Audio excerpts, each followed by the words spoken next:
Good afternoon. Welcome to Q's to this Vortex International and the Colloquium Plenary conference talk here that I'm having in regards to everything entertainment in this region. So again, thank you all so much for being here. I truly appreciate it. I wanted to, kind of dive right into what this conversation is going to be about. I have some special guests that I'm going to have come up here and have a one-on-one chat with me so you can hear their perspective about their journey here in the Middle East, and then, where they are now and where we would like to see for it to go. Before we get started, I'm Dante Kennedy, Entertainment Music Director for Q's, for Palazzo, CEO of Vortex, doing some work here throughout the Middle East between Saudi and a few other places around the world, but Q's is home. And I have a heart for people, and to see some things change. I hear a lot of stories about people who've been here 20, 30 years, 5 years, 6 months. And I wanted to kind of bring together some like-minded people to have a conversation about how we can see some things increase and get better for what we push daily within the region of music here. So a couple of the topics that I wanted to go through today are sustainable music business models in its rebuilding process, new policies, music development, including more programs for the youth, contractual performance standards, grants for musical projects, mentorship classes, global representation on world stages, an easier visa and permit process, on-time payments, time frame of such and as accountability, a music governance for Dubai, and more. Some of these steps I kind of went through and created a nice dialogue that I would like to have with some of these people who will come up here and speak. In regards to the new policies, some of them just kind of going through removing some intuitive regulations that are not lucrative to the sectors that carry unlikely business models from both local and international companies that directly affect the economy and its performers. Rebuilding business models that will better provide infrastructure to the sectors across strategic plans and programs, teaching the music business to the region's performers for better understanding of engagement, putting in place contractual obligations for performers and its hirer, providing performance needs and its information to the culture with mentorship programs, music theory, and master classes, providing grant opportunities to the region's entertainment and arts sector that helps local projects, i.e. album releases, promotion, advertising, campaigns, equipment needs that would help produce more local talent, release music to the world, having proper representation on world stages from conferences and summits that shows how well versed we are on the elevation of Dubai's foundational infrastructure that include both old and new standards. Also providing opportunities to our UAE performers and board leaders to represent Dubai on international stages at the likes of major festivals, summits, and worldwide conferences that gives insight on collaborative efforts for the entertainment and arts sector, its music cities, UNESCO, and more.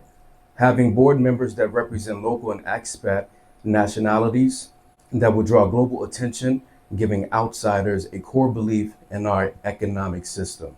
The last thing I wanted to touch on before I bring up the first guest is the D33 vision. Has anybody in here heard of what that D33 vision is for Dubai? Okay, perfect. So some of these incredible things that the Vice President and Prime Minister of the UAE has put in place are extremely important for the innovation for where we want to go and thrive within the music industry. So I wanted to kind of read a little bit of it for those of you who don't know what it is. On January 4th, 2023, His Highness Sheikh Mohammed bin Rashid Al Maktoum, Vice President and Prime Minister of the UAE and ruler of Dubai, unveiled the Emirates' new economic agenda called D33. This forward-looking initiative is Dubai's leadership aspiration for the future. The D33 agenda includes the launch of innovative projects that will drive sustainable economic growth through innovative approaches and double GDP by 2033, making Dubai the fastest, safest, and most connected city in the world. To achieve these goals, Dubai will accelerate growth by investing in human development and advanced technology. The city will also focus on consolidating its global competitiveness, fostering innovation, and nurturing a knowledge-based economy by leveraging its strategic location and cutting-edge infrastructure. Dubai will establish itself as the most enabling business environment for national and international investments, attracting companies and talent from the UAE and across the globe. Dubai strives to be at the forefront of innovation and economic growth by becoming a global leader in the digital economy. Furthermore, the agenda defines the city's vision of becoming a prominent global economic hub by prioritizing sustainable practices and economic diversification. Major priorities for the next decade. The agenda focuses on key priorities for the next decade, including raising the value added of the industrial sector and promoting export growth, contributing to the sustainable, diverse, and productive economy.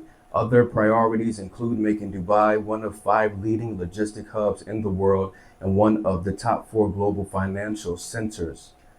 Furthermore, D33 aims to integrate upcoming generations of Emiratis into the private sector, making Dubai a hub for skilled workers, the most attractive global business center, and international hub for multinationals and local SMEs. A major objective for D33 agenda is to make Dubai one of the top 3 international tourism and business destinations by creating a globally competitive business environment and reducing business costs. The D33 agenda aims to enhance the city's position as the fast growing attractive business hub with world-class quality of life and the highest level of security and safety for Dubai's citizens and residents.